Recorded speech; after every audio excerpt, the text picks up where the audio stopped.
Today we're joined by B-Nick Energy, Boston's own producer with drums that knock, melodies that move. We're talking process, placements, and the hustle. Stay locked in. B-Nick Energy starts now. This program is part of the Scene Project's podcast network. The Scene Project features interviews with independent musicians, comedians, and artists from across the Midwest. Become part of our community and support local art wherever you are.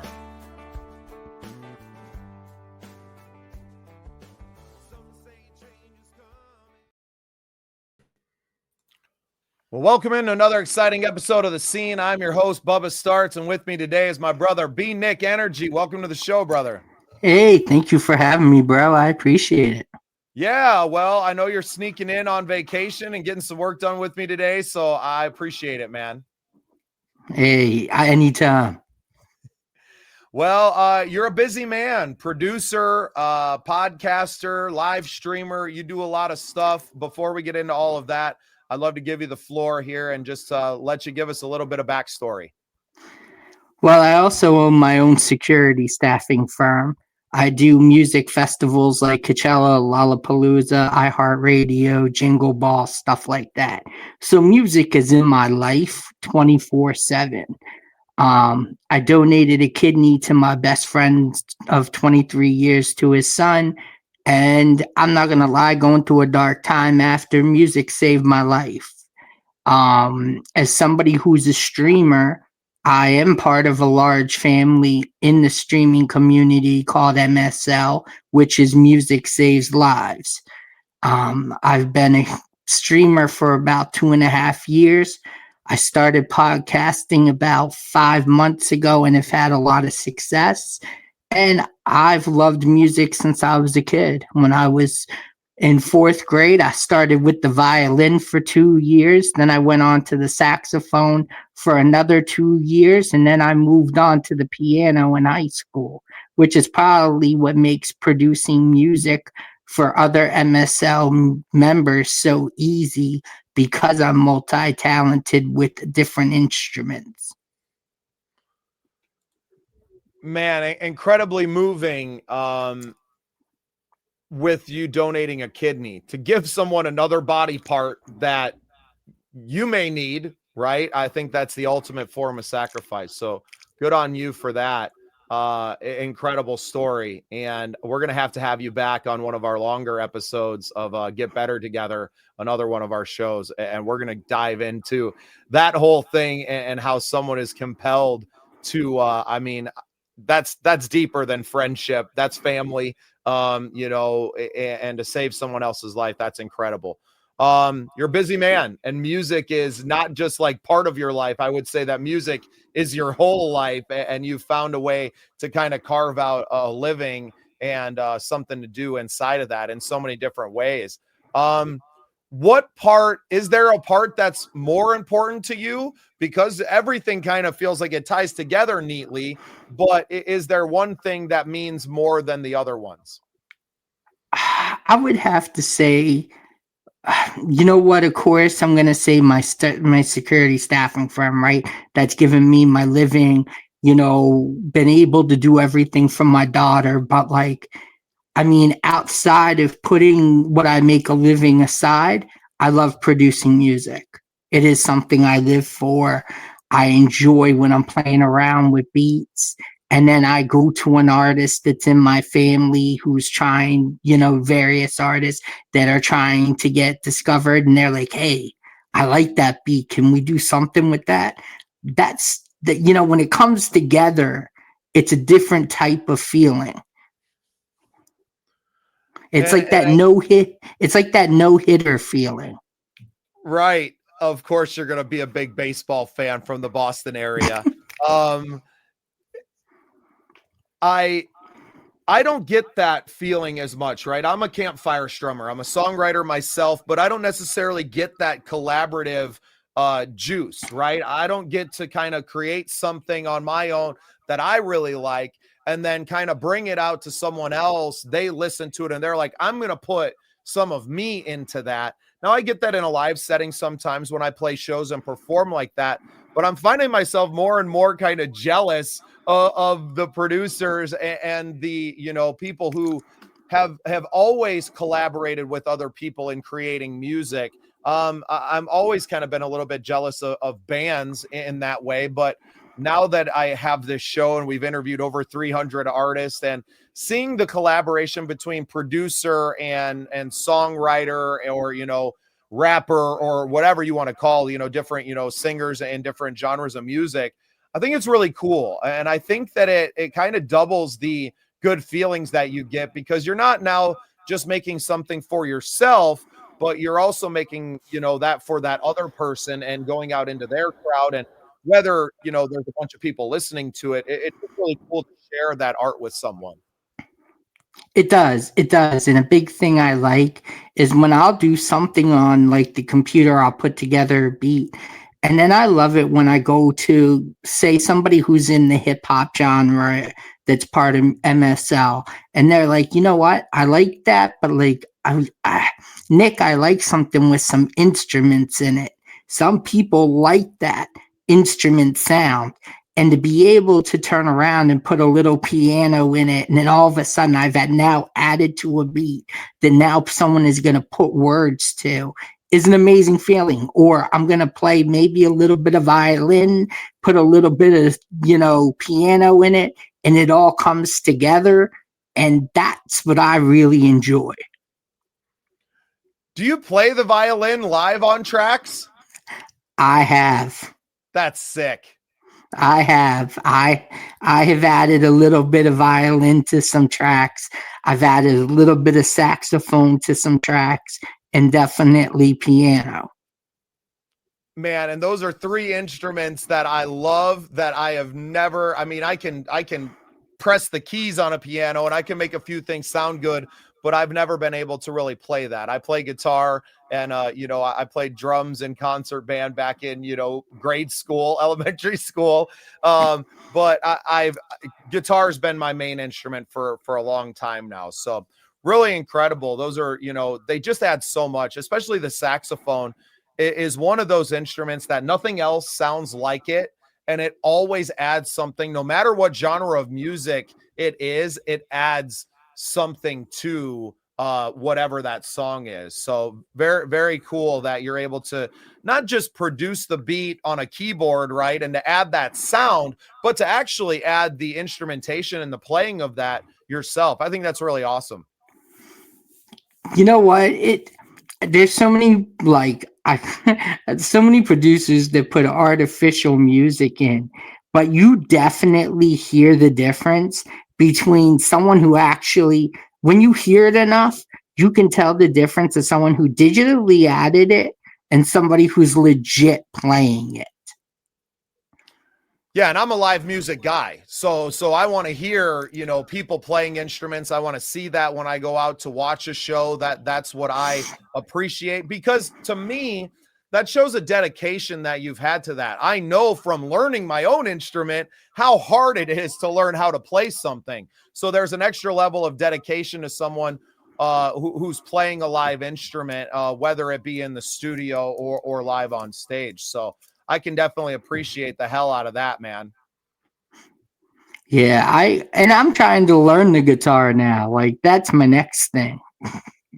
I'm sure you're going to have no problem figuring it out, dude. If I can figure it out, you surely can. Would love to talk about your streaming platform and kind of that life. You said you've been at it for a few years now. What was kind of the impetus for starting in the streaming world? So I had just donated my kidney, and I was a dater on Plenty of Fish. Okay. And little enough did I know that Plenty of Fish had added a live streaming section, which they were at the time linked with Meet Me. And Meet Me is where I'm at now. And Meet Me has a very big streaming community. I mean, to the point that they have some gifters that drop $20,000 and $50,000 a month. And like, so I started just for the the whole sake of like having a community while I was getting back on my feet, getting back, you know, in shape and getting my mindset right because, it was rough after and I had some complications.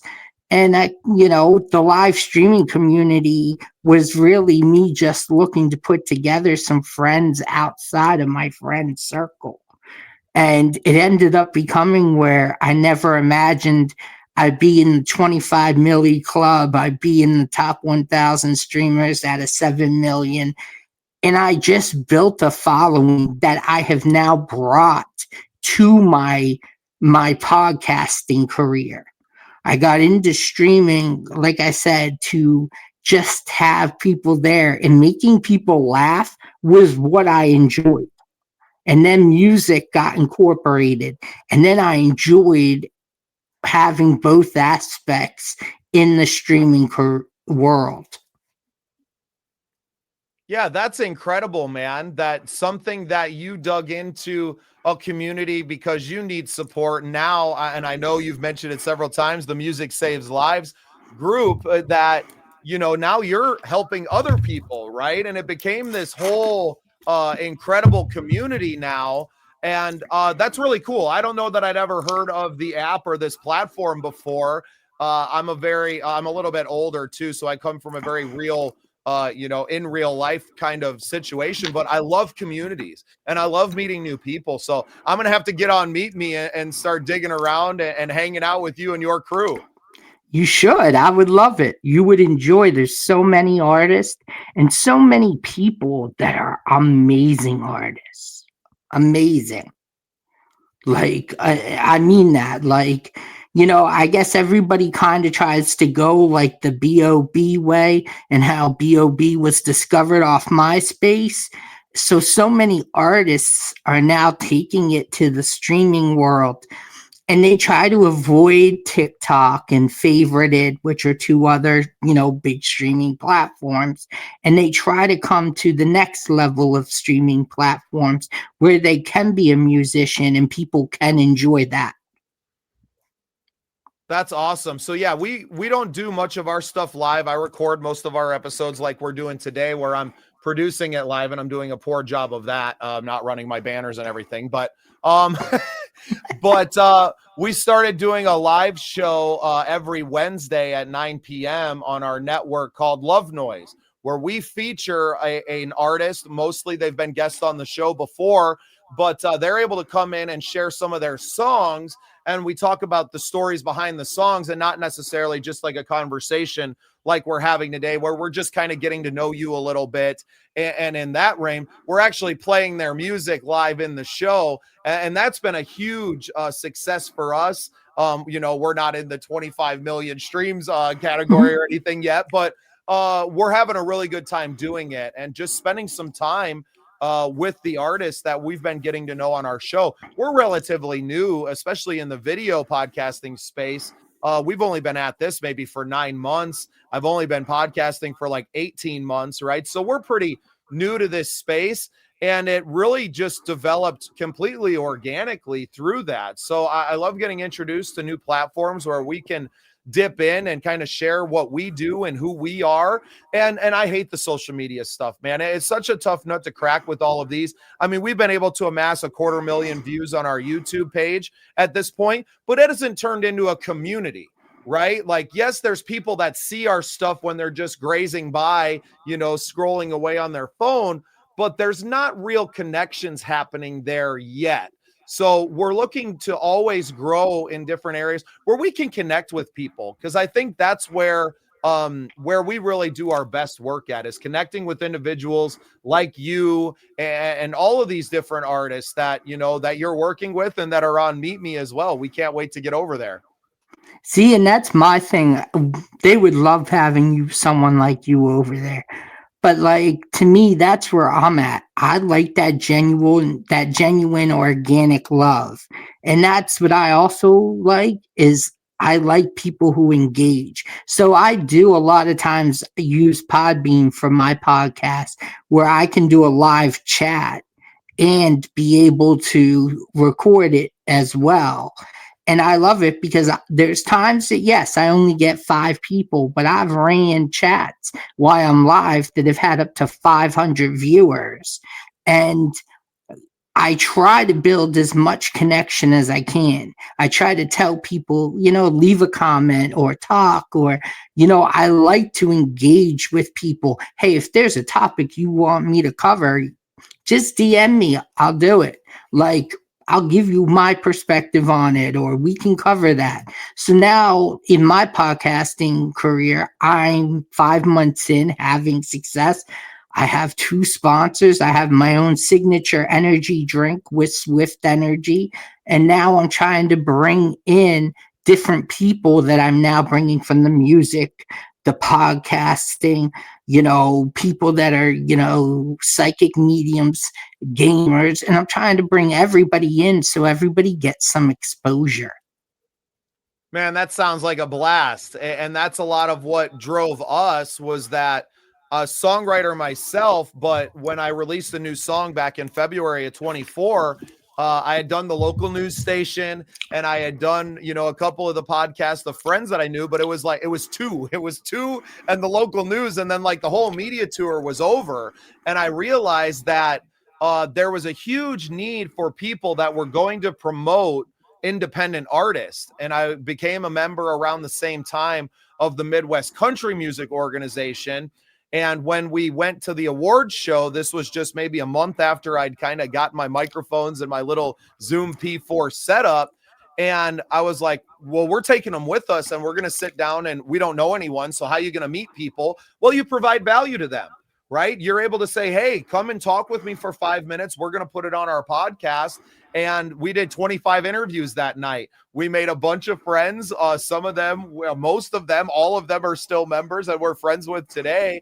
And then last year at the awards show, or this last April, we won the Content Creator of the Year award from the organization because we serve that community, right? And people saw what impact that was having out there in the world. So this year we were on the red carpet and we did 35 interviews, in that hour and a half. That's amazing. It's been thrilling, man. And I'm just an in real life person. That's just how I've lived. I'm 39 years old. Most of my life was not online prior to starting this, video and streaming, podcast in the last 9 months or so. So it was just natural for me. And since then, we've covered Rock the Country Music Festival. We were out at the Buffalo Chip Campground in Sturgis, South Dakota for 10 days shooting content. We got to interview Hall of Famers Rondé Barber and Chris Carter at a PGA Tour event. We have done, we've interviewed Rock and Roll Hall of Famers. We've just and that's mostly because I know how to work live events, right? So where I'm new to the streaming side, I kind of know how to maybe get myself into some pretty cool live events as now media and to be able to cover that. So we've been teaching other people hey man, these are the opportunities that are out there for you as a podcaster that maybe you're not thinking about because you're not thinking of yourself as the media. Right? You are no small feat, and you see that you have advertisers and you have, your own energy drink and everything going on that a lot of people in the podcasting world that have been doing it for 10 years have never had. So it's really cool to see the rapid movement that you've had into the media scape and how you're taking advantage of it, man. It's freaking awesome. Well, I'm waiting for Jingle Ball because I feel like then I will be more comfortable to start doing those. I'm always around musicians. That's my business, and I'm always backstage. And I've said hi to people a million times, like Halsey, G-Eazy, or Jelly Roll. I've never thought about interviewing them. Then we just had this conversation the other day. My best friend was like, dude, I Google your podcast, and it's saying you gained significant traction. It's talking about you've hit 2,000 views in a week. He's like, dude, start putting some of the music stars that you're around on. I said, I'm still a little fish. I don't know if they want to talk to me. And they'd love to. And that, because honestly, they don't, even the big stars don't have enough places to go on and publicize their art anymore, because attention is so divided between all the different social media and all of these areas, that there isn't one point to go through, and you never know when somebody's going to crack and be the thing. So you kind of want to be with as many of those people as you can, because we don't know who's going to be the next big thing at this point. There's really no way to gauge that.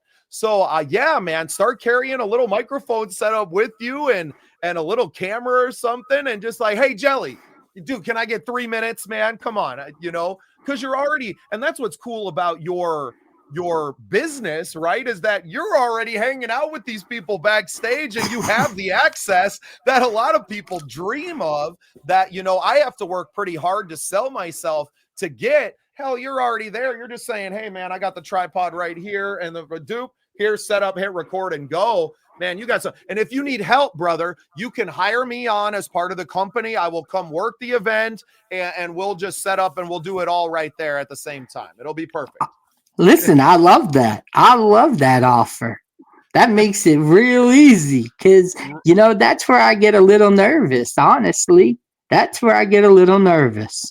And it just comes from a lack of experience is all, right? You haven't done it yet. As soon as you do it a few times, you get in the rhythm. And my big audacious goal is to start 1 million podcasters, because podcasting has changed my life. It's allowed me to talk about the shit in my life that's happened and to get it off my chest so that I can grow as a human being. And once I realized that, and this was in like December of last year, I was like, oh, you have something way greater than just a show. You have something that's going to change people's lives. And even if it's only you and the person that's on the other side of the camera, like, that's having impact on the world. And then if people start to listen to this and it changes their life, then so be it, right? But I've never done it for the vanity metrics. I've never done it for necessarily the fans or to like get fans. I live in a town of 1,000 people, Nick. I'm as famous as someone can ask to be, right? Like, everybody around me knows who I am.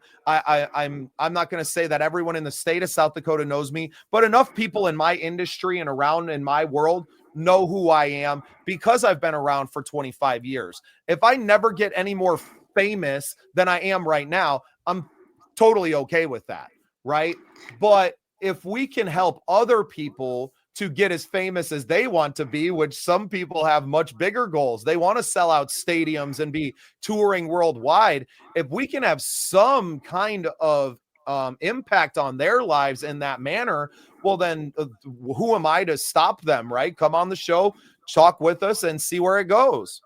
Well, it was like that too, right? Like, that's funny, because I just did a podcast interview literally a week and a half ago, and no lie, I was having complications from the transplant, and I was in the hospital.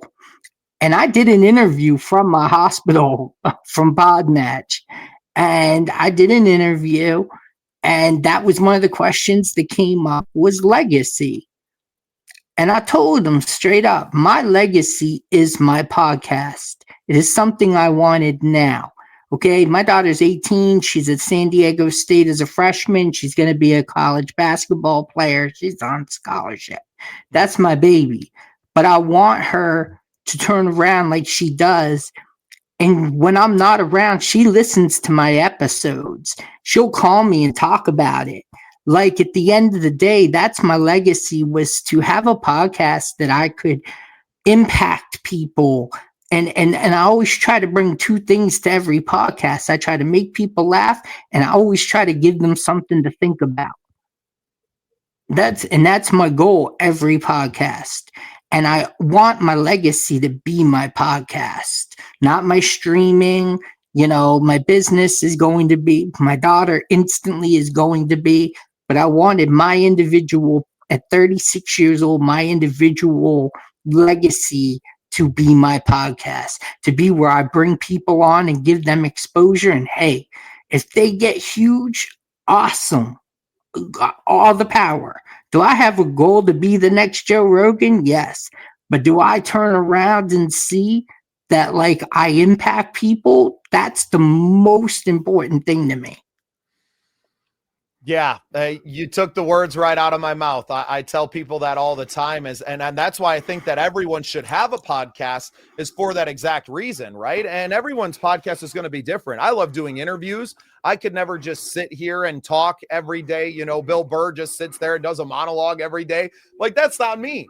I love meeting new people, right? All the times that I was, you know, a vagabond hitchhiking around the West Coast, and like, it was because I wanted to meet new people. And why I still enjoy busking when I get a chance is just being on the street and performing myself. And it's not about the money, it's about the connection that I'm able to make with people, the smile that you get, or the conversation that you have because of that.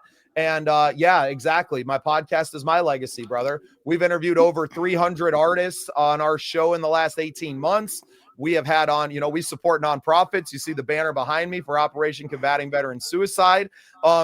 What impact are we going to have on the world around us? And for me, and obviously for you now as well, and you're seeing it, is that the greatest impact I can have is literally just by rolling the camera, having some conversations, sharing a little bit of our story, getting other people to share their story, and then laying that out there for the world. And are we to the Joe Rogan level yet? Hell no, but we've only just started, right? I mean, it took him 10 years to really get to the point where he felt like it was something. And you're talking about someone who already had a significant amount of fame before they ever started doing it. So for guys like us that are literal no ones, right? Like, you know, it's going to take us a long time of doing that. But look at what you've achieved in your streaming world already. Like, you're going to do so much good for people and change people's lives just by having conversations with others, man. It's so cool.